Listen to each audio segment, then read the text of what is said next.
Morning, Bill. Morning, Mark. We've got another interesting podcast today, but what a 3 nights it's been down here in Geelong with the wind, and I don't think I've experienced such a prolonged session of such high winds. It was unbelievable. At the house, as you know, we sit on the coast. The shudder that went through the house quite regularly, I was thinking, we're going to lose the house, but we kept the trees, lost the lid off the garbage bin, but apart from that, first world problems. Well, we did. I went out in the rowing aid on Sunday morning in the wind, and we didn't get very far. Right, and I've been out again this morning, by the way, and things are a lot calmer. But exciting times coming up for our podcast, Mark. We're around the 100th episode. Who would have thought? And that's amazing, isn't it? So that's, in effect, 100 Fridays that we've put up a podcast. Over the last couple of years. And we still talk to each other. That's right. So we've got a special one coming up for that. And we've got another one I want to alert people to, and that is we're interviewing Scott Anderson from Worrells. Yes. Because we're going to talk about the issues that Worrells are seeing with the way the economy is going and with small business. Yep, that'll be all right. So, Mark, all right, let's introduce our guests. So our guests today are Amelia and Bryan Micallef. Is that correct pronunciation? Well, yes, there's many pronunciations. we'll run with Micallef. Yeah. Micallef, right. Okay. No, it's very important to get the name right. Yeah. No, that's very right. Thanks for having us, Bill and Mark. Yes, thank you. Right. So welcome along. And we'll start with Amelia, and then we'll drag Bryan in, kicking and screaming at some stage. So, Amelia, where did you go to primary school? I went to Lower Plenty Primary. Lower Plenty? Yes, okay. yeah. So always a Melbourne girl? Yes. So grew up there and shortly moved to St Kilda when I got a bit older, and then a few years ago moved to Geelong. And did you high school? Actually, maybe I'll start and go through more of an order that makes more sense. That's all right. Where was high school? So high school was Eltham College. And while you were at high school, what was your dream? What did you want to do? I was very single-minded. I'm one of those lucky people that knew what they wanted to do. I knew that I wanted to study very creative subjects, and I was lucky to be at a school that offered lots of different variety. And I knew I wanted to do something design, media, advertising world. So was very lucky that I knew that's the area I wanted to be in early. So where did your path, how did that eventuate? So firstly, I was accepted at RMIT studying a degree in communication, advertising, creative. So a very sort of niche degree that turns you out as either a copywriter or an art director. And if you think sort of Mad Men era, they're the sort of the creative ideas people in an agency. So that very much determined my career path. I was also really lucky to work as a media tech within Eltham College outside of finishing. So I worked there through uni, so I was able to sort of build my skills within film and screen. So, Amelia, during all that time also, did you have part-time jobs, and what sort of adventures did you get into working at the outside of school? Yeah, working at the school was a big part of my job. I ran the school camps, which was like a media screen camps. We would go to Walhalla and film these amazing, magnificent place. Yeah, amazing period pieces, and it was fun being young, but I had to still kind of have that teacher role to a degree, so sort of trying to manage the kids but not being that much older than them myself. But yeah, a lot of the odd jobs, but I was very, I suppose, I focused on the jobs that were creative and a little bit interesting rather than the paper boy routes and the pizza shop girl. So now you are running your own business. Yes. By the way, Mark, we forgot to mention the name of the business. We did, but I was going to come to that. Oh, all right. Well, so that's another best kept secret, is it? We'll come to that in the end. So I guess when did you start this current business now? 7 years ago. 7 years ago, and you've had a previous history working in agencies. Yes. Those sorts of things. But what tipped you, our tipping points, Mark? Yes. What tipped you into leaving the corporate type style life into your own business? So I had a decade of experience working in big brand agencies and working with, really big clients and international opportunities and really exciting shoots and lots of wonderful things. And I suppose there's that fulfillment that you have deep inside that you go, this is wonderful, and it's all the glitz and glamour and excitement, but how is this helping people? And my dad 10 years ago had needed a liver transplant, and we went through the process of that with him. And I realised pretty quickly that it wasn't necessarily a medical problem that he was facing, it was a communication one, because the more people who are registered as organ and tissue donors, the higher likelihood of an organ. It's just sort of a statistics game. And I sort of thought, look, if more people are registered, the likelihood of him potentially getting an organ and living, and that's a communication problem. And I wasn't in the position to go, right, I'm going to start an agency and do this at this point, but I went like, that's an interesting motivation. It's a problem that I could potentially help solve and actually move the dial with helping people. So that really planted an idea for me. And then there was sort of an opportunity coming off maternity leave for me to really jump into it and give it a really red hot go. Was it a scary move? I think, and there's big conversations about this happening in the industry. Sometimes it's more scary staying within the industry, especially as a female, and especially as you get older. You've sort of got a time limit on your career, and you have to work really hard to stay within the industry. It's a massive problem. They lose a lot of women, especially around when they have children. And for me, there was a lot more control starting my own thing than trying to stay in and just grip on and have to go through what I needed to go through. And then I also just had a lot more control over my family life balance too, which is really important to me. That's good. Mark, we've got hidden away a little business called Maturepreneurs. Yes. Right? We haven't done anything with it, so we might have to talk to Amelia about that. Yeah, sure. So, when did you meet Bryan? So, Bryan and I actually grew up quite only a couple of suburbs away from each other. But we only met when we sort of were young, interesting, creative people in the industry. I guess it's debatable where we first met. There's photos of us dancing at an awards night in early 2009. Yes. But we formally met later in 2009 at a young people in advertising's event. Yes. I remember the first meeting, but you only remember the second time. Yes. Which was the third time. Yeah. So who made the bigger impression? Yes. Yeah. We, I think because we had such similar upbringings in such similar areas, and we were both really ambitious. We were on a young people's committee called Young Bloods. We were really passionate about creating events that were connecting people, bringing young people, into the industry. We did this great event where we curated amazing artists and showcased them to the industry so they could be used more. We pitched an idea to Gruen Transfer and said, why don't you represent young people? And we were the first people to sort of get on there as representing young people. So good. We hence the Gruen hence Transfer the trophy. Very cool, one in the flesh. I watch it all the time. I've never actually seen it. So, Bryan, quickly jumping back to your start, I want to ask you the usual question. Where were you born? Carlton, but grew up in Diamond Creek. Right, and went to school out there as well? Yeah, school out there, and then high school in Ivanhoe, which is where I met Amelia's mum. Yes. Who was the secretary to the principal. Yes. Right. Fortunately, positive meetings, not negative ones. Yeah. So that's sort of And where what I did grew you up. do after school? After year 12?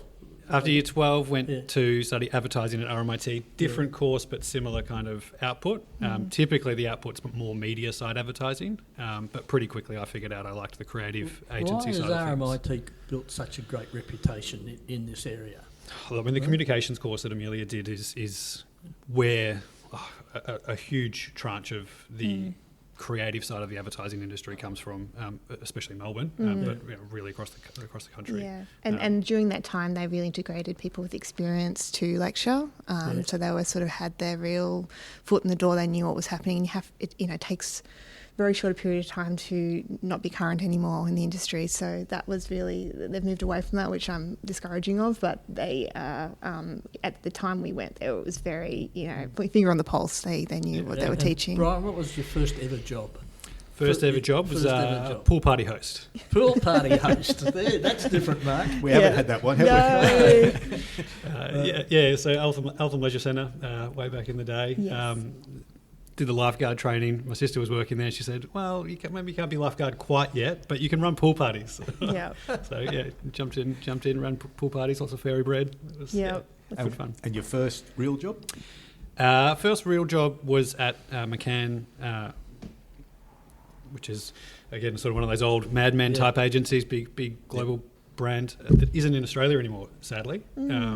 Strangely, the World Group, the media buying company is, but the creative agency's been bought out 7 times backwards. So, so that was an internship in the second year of study, and they encouraged me to just, take the full-time job and stop the study. But I finished the study, and then as soon as I finished, there was a job waiting for me.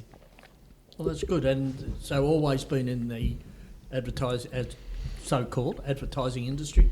So my background's more what we call the suits, so the account service side of the business, helping run the business, which leans into strategy as well, and hence my role in MakeMate's much more strategy based, whereas Amelia obviously was the ideas lady, and where the good stuff comes from.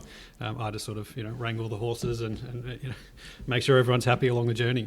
So what made you join Amelia's agency? Let's put it that way. Well, it's a similar kind of process after 10 years in advertising, another 5 years in branding, which is quite a different discipline, and something that we constantly kind of find helpful in approaching both advertising and branding work. About 2 months ago, an opportunity came up. I was a partner in a design agency in Melbourne, for me to take that equity and bring it into this business. So it didn't take too long for us to think, let's back this, back the creative agency in Geelong, and really focus on the Geelong market and the amazing 4 good businesses that Amelia has been working with. And why Geelong? Well, we live in Port Arlington. Our son goes to school in Geelong, and our daughter will as well. So we are invested personally in the region. We see its enormous potential. It's such a lovely area to raise a family, and we really love it here. But there's also so many great businesses that we feel like deserve this high level of thinking and strategy, and an offering of advertising that maybe they haven't been able to think about or potentially accessed locally before. So how are you going about making connections in the region? Lots of coffees, lots of meetings, meeting wonderful people like yourselves. I met Mark a few weeks ago, and he put me onto some great people, and I've been doing catch-ups left, right and centre with his list of contacts, which has been great. And it's just meeting everyone and listening to what their thoughts about the future of Geelong are, what their business needs, and the businesses that are around them and what they need. We saw quite a big gap down here, that there's lots of great branding and design agencies, but there wasn't a sort of met need for high-end advertising, and we saw TAC, WorkSafe, and lots of these big organisations going up to Melbourne to work with creative agencies. And I've worked in those agencies, and the Geelong client was always treated as the regional cousin, the sort of second-tier client. Well, there's a bit of that going on with Melbourne corporations, as they call it, putting a branch office down here. Yes, and it's, to be quite honest, they don't often last long. No. Yeah, well, we went with Matthew Fletcher from KPMG, and that was one of the first meetings. I think even before we decided to join forces, I sort of went, well, let's go and meet someone who's come from big end of town, based themselves in Melbourne. How's that going, and what do they see the future like? And just after that chat, I was like, look, there's definitely a need for what our background is in this area to place greater importance on building strong brands. So let's come to the business name. The business name is Make Mate. Yes. How did you come up with that? Oh, look, I wanted a name that felt bigger than me because obviously I could see potential in what I could offer. So it wasn't going to just be Amelia. And I just wanted a name that could grow with us and indicate just, we can offer growth. We can make the most of your brand is our line. So everyone wants to grow in some way, shape or form, and really we are here to help with that. Our motivation is about the client succeeding rather than, necessarily awards and the glitz and glamour that usually associated with advertising agencies. And your target market, I guess it's important for us on this broadcast because all the people listening to it. Do you have other than your philosophy of who you want to deal with, do you? If I'm a business owner listening to this, in what sort of target are you believe that your expertise is most needed in this region? It's not somebody like me working at home, obviously, but have you got an idea of who you would like to meet and pitch to? Yeah, there's a few interesting angles that we're looking at. I mean, one that stands out to me is there's no business in Geelong that's based in Geelong that makes the top 100 list of valuable brands in the country. So that's Interesting. Like quite surprising to me as a what are we the second or third biggest regional city in the whole country? Yep. We should have a brand that's valued in the top 100. It's called Geelong. Brand Geelong. Right? Yeah, Well, fantastic. let's get it up make there. There's Yeah. an exercise for somebody. Yeah, let's get it happening. Just interesting that comment because the only quickly going through my mind, I'm thinking, maybe Viva or something like that. But you're right. There is not a headquartered Ford, regional brand. We did have them, but they're the old days. They're gone. Yeah.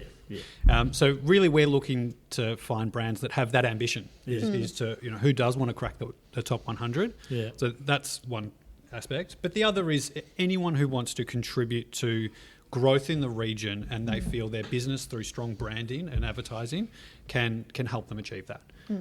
So they don't need to be saving the world, but if they're focused on strong economic growth over the long term down here, we're happy to speak about how we might be able to help them do that through a stronger brand. Yep. So going back to this word Geelong again. Now that you're living down here, you're basing your business down here. Where do you think Geelong's going as a region? Oh, there's so much potential. Yeah, I think. Where do you start? Yeah, but everyone talks about potential. They've been talking about potential for ages. Well, you're seeing growth though too. You are seeing the city change, and even though we haven't lived here our whole lives, Bryan's family have had a beach house, so you've been coming down a lot. The last 20 years now, and ever since I've known you. So we've seen the change. Every fortnight would pop down. You see it slowly change, and then now being a part of it, you're seeing the changes happening around you, and the buildings going up, and the big brands on top of the shiny buildings, and you're like, well, that wasn't there before. Yeah, I'm really excited about the investment in cultural facilities and supporting culture down here. I mean, even something like this space that we're in today, where this whole building eventually is going to get knocked down. But over the next 5 or so years, Ren and Kate from Boom Gallery have said, well, we want to support thriving creative businesses to make them as strong as they can. As strong as they can be. With Geelong Design Week coming up in November, and we're going to do a presentation out of this space for that. Just 5 Rutland Street. Yeah, 5 Rutland. And the art centre that's just been completed, and Hassel doing an incredible job with that design and build. There's a lot of really positive cultural aspects that are coming to the region. Well, and Bryan, we might just explain to our listeners about the area we're in, because it's down at the river, the river end of Packing Street, and this is where a lot of the old textile mills used to be and everything. And probably discharged everything into the Barwon. Yes. Don't go there. Right. But they're all being repurposed, and there's lots of, I guess, open spaces. And this particular building, as I look around, was a warehouse or a weaving mill or something in the past, and now it's a set of individual little offices. Yes. And that's what's happening down this end of this area, isn't it? Which the Hamilton boys have done a fair bit of that's work right. just across the road with Yeah, their and work this of is old going- buildings. both ends, all ends of town. Yeah. What they've Come been back doing. here in another 15 years and you won't recognise this area of Geelong at all. Yeah. And there's a pile of housing planned to go along the riverbank. That's too. right, So yeah. it'll be interesting to see when that kicks in. Yeah. Yeah, and the great thing with this from the sort of housing and residential aspect of that is that there's plenty of still open space and shared community space for those apartment living that will be. They'll still be able to spill out and share. Not quite sort of Copenhagen level. Proper community, but I feel like Geelong is still building a sense of community with what's currently planned through the development plans. Amelia, right, we're having this conversation now in 3 to 4 years' time. Describe the business. Look, we're anticipating growing relatively quickly, so I would anticipate we've got a lovely little cluster of staff, really lovely network of clients that we've got great relationships with, and we're really building their brands. I'm sure Bryan would love to help a brand crack that top 100. That's a real ambition. I mean, we both share that you're particularly passionate about. So would you have one or two brands in the top 100 in, say, 5 years' time? Oh, let's make it 3.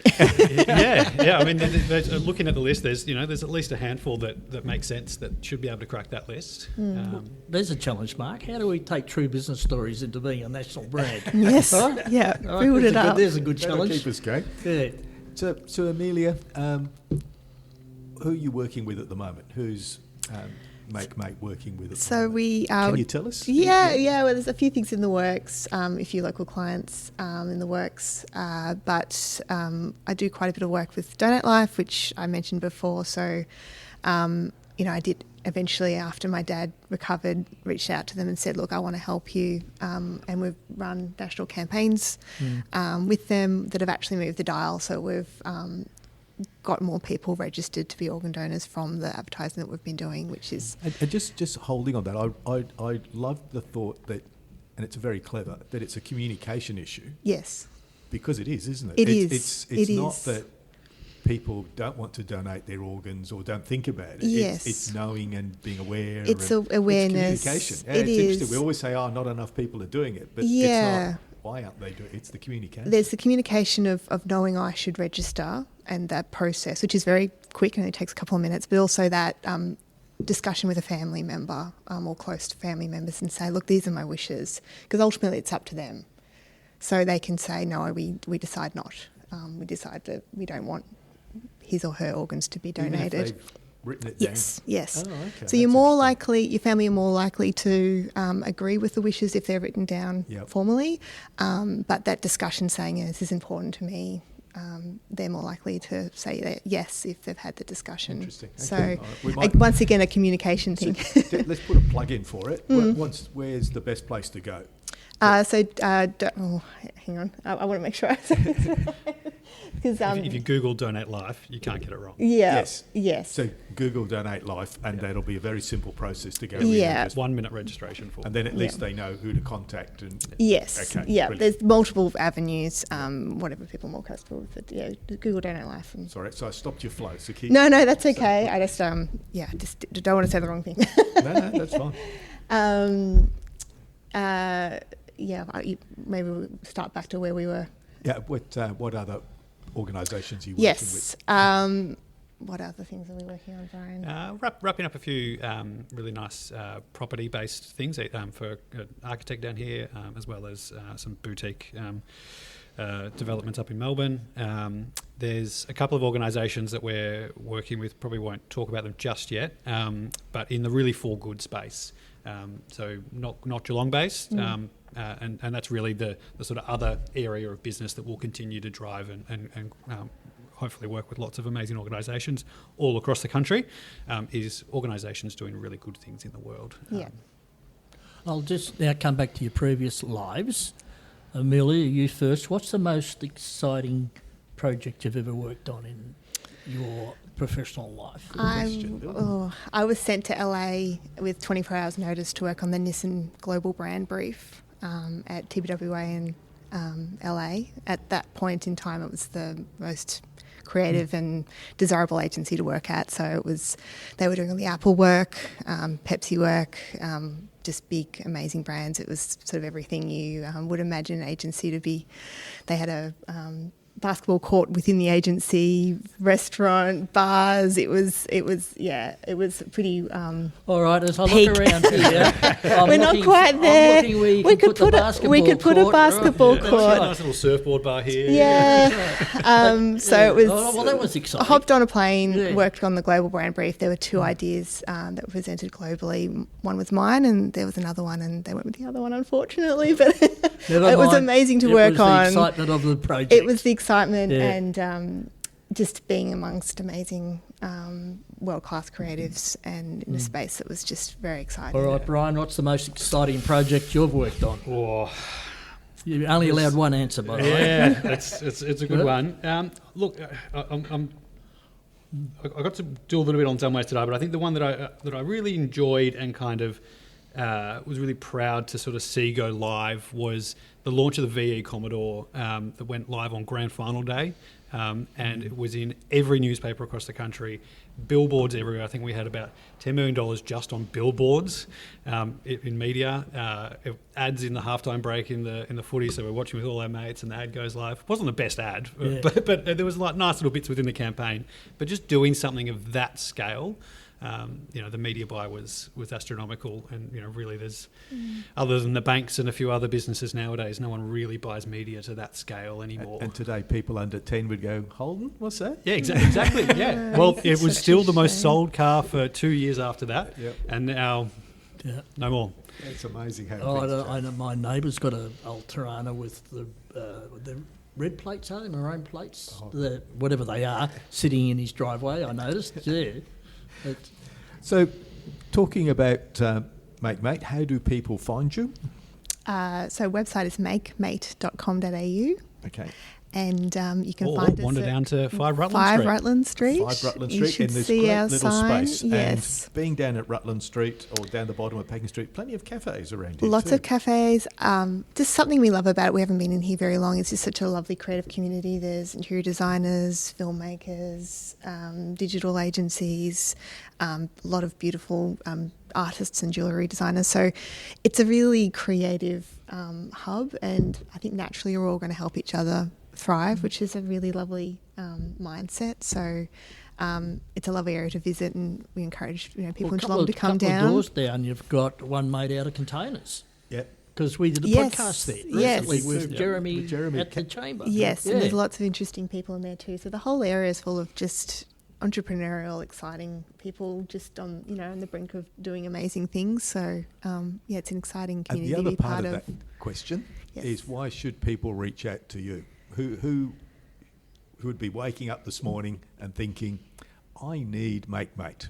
Yes. What should they need to come to you? I suppose it's that big brand strategic thinking background that we both have, but that down to earth personal relationship that we really love to foster. We really love helping brands that are for good to do better in this world, and also regional client, Geelong based clients. By us helping them, that helps the region. That is ultimately for good too. So Yeah, and I think there's this, if you're a business that's got a really good product or service and it's not as successful as you hoped it to be, and you find yourself price cutting and spending big on search advertising and trying to do these short-term fixes, is taking that brave step to take a step back and go, how do I build long-term success, build emotional connection with your existing and prospective customer base? That's really where we can step in and sort of help you identify where that problem might be and deliver some creative solutions that can go a long way to solving it.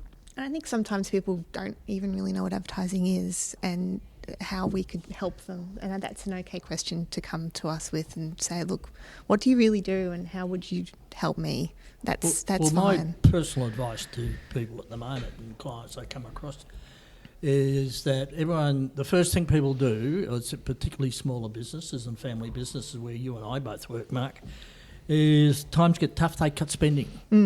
And I'm involved with a business at the moment. I've actually tripled spending. Yep. Good. Yep. All on the marketing and promotional side of the business because it's going to come good. Yep. Right? And if you sort of go and hibernate right now, you'll wake up and your competition will have passed you by. Yeah, it's there's an some investment. amazing research by Les Bonet and Peter Field on that exact thing, is growing through recessions. And the bravest thing to do is to reduce spending, really. Through recessions, you've got to keep it up and keep consistent with your messaging.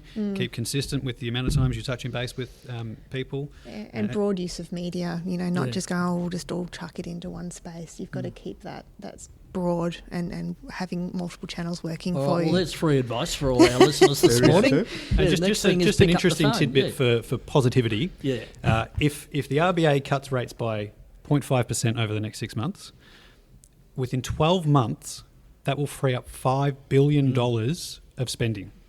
Yeah, I'm waiting for it. Half, Don't worry. 0.5% will free up $5 billion in household spending. See, Bryan, you're talking to someone that lived through the stock exchange crash, the 1990s, lost the business, all sorts of things, and I just know. In fact, Bernard Salt's got a great diagram that shows that the cycle between boom and bust now is a lot shorter than it used to be. So it's going to come back quicker. It will do. So thank you, Amelia. Thank Bryan. you.